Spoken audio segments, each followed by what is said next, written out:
Life में जब भी मैंने ग्रोथ पाई है, सक्सेस पाई है, अब कभी भी मैं बेहतर हुआ हूँ, तो मैंने हमेशा देखा है कि उसकी जो वजह थी वो कोई ना कोई फेलियर रही है। कैसी भी फेलियर हो सकती है कि मैं कहीं पे फेल हो गया किसी एग्जाम में, या फॉर एग्जांपल ऑफिस में अच्छा नहीं कर पाया, या इमोशनल मेरा कुछ फेलियर हुआ, ब्रेकअप या कुछ भी, मतलब कुछ ना कुछ मेरे साथ फेलियर हुआ था और उस फेलियर से सीख के मैं बेहतर हुआ। क्या होता है कि विराट कोहली ने भी एक अपने इंटरव्यू में बोला है कि सक्सेस में ना आदमी ईगो में आ जाता है, पर फेलियर में आदमी समझता है कि उसके साथ क्या हुआ, क्या गलत हुआ, और उस पर वो सीख लेता है उससे, और उस पर बेहतर वो बनने की कोशिश करता है। कई लोग तो फेलियर से मायूस हो जाते हैं, बट अगर आप उससे निकलो, उस चीज से निकल के आप कि हाँ मैं फेल हो गया, बट हाँ अब मैं क्या कर सकता हूँ, अब मैं कैसे बेहतर हो सकता हूँ। सोचो, दो लोग हैं, दो बच्चे हैं 10th क्लास के, एक फेल हो गया, दोनों फेल हो गए, और एक फेल हो गया, उसने सोचा अरे मुझसे तो पढ़ाई होगी नहीं, पढ़ाई छोड़ो और मैं ना कुछ छोटे मोटे काम में, खेती वेती में लग जाता हूँ।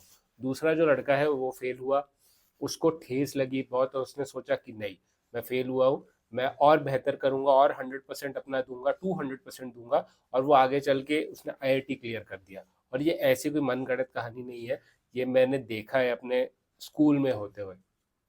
ठीक है, मैंने पहले ही बताया है कि मैं जानता हूँ कि जो इंसान आईआईटी खड़गपुर गया और अभी वो आईआरएस है, ठीक है, तो वो चीजें है और मैंने सामने देखी है। और आप किताबें भी आप पढ़ोगे तो failure is the mother of success बोलते हैं। तो फेलियर से भागो मत। अगर आपको ये होता है ना कि कई लोग होते हैं कि सोचो बॉस ने बोला कि रिपोर्ट बनाने के लिए, तो वो रिपोर्ट ना देते ही नहीं है, वो पोस्टपोन करते रहते हैं, प्रोक्रेस्टिनेट करते रहते हैं कि मुझसे तो रिपोर्ट अच्छी बनेगी नहीं। पर मैं कहता हूँ कि फर्स्ट ड्राफ्ट जो है, जो पहला, जो तुम पहली जो रिपोर्ट भेजोगे, वो तुम कैसे भी मतलब अपना एफर्ट डालो, पर जैसे भी बने वो दे दो, कम से कम फर्स्ट ड्राफ्ट बनाओ। पहला जो है ना, कि पहली बार कोई जो चीज करोगे वो इम्परफेक्शन से करोगे। ठीक है, तो इम्परफेक्शन से डरो मत। अगर तुम कर रहे हो तभी तो गलती होगी, अगर तुम नहीं कर रहे हो तब तुम्हारी गलती नहीं होगी। तो गलती अगर कर रहे हो मतलब कि तुम एफर्ट मार रहे हो, और एफर्ट मारना जरूरी है।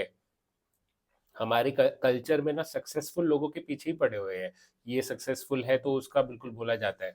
पर कई सारे लोग हैं जो सेकंड, थर्ड, फोर्थ आए हैं, उन्होंने बहुत एफर्ट मारा है, या 10th भी आए होंगे, उस उससे उनको, ठीक है फर्स्ट नहीं आए, पर उससे उनकी लाइफ में और वो खुद ओवरऑल उनकी पर्सनालिटी डेवलप होगी, ग्रोथ हुआ होगा, और उससे उनको लाइफ में अभी नहीं तो आगे बेहतर वो बनेगी उनकी लाइफ। तो ये समझो, ठीक है, सोसाइटी के उसमें मत आओ, सक्सेस उसमें, तुम अपने फेलियर को अपनाओ और बेहतर बनते रहो। Failure is the mother of success.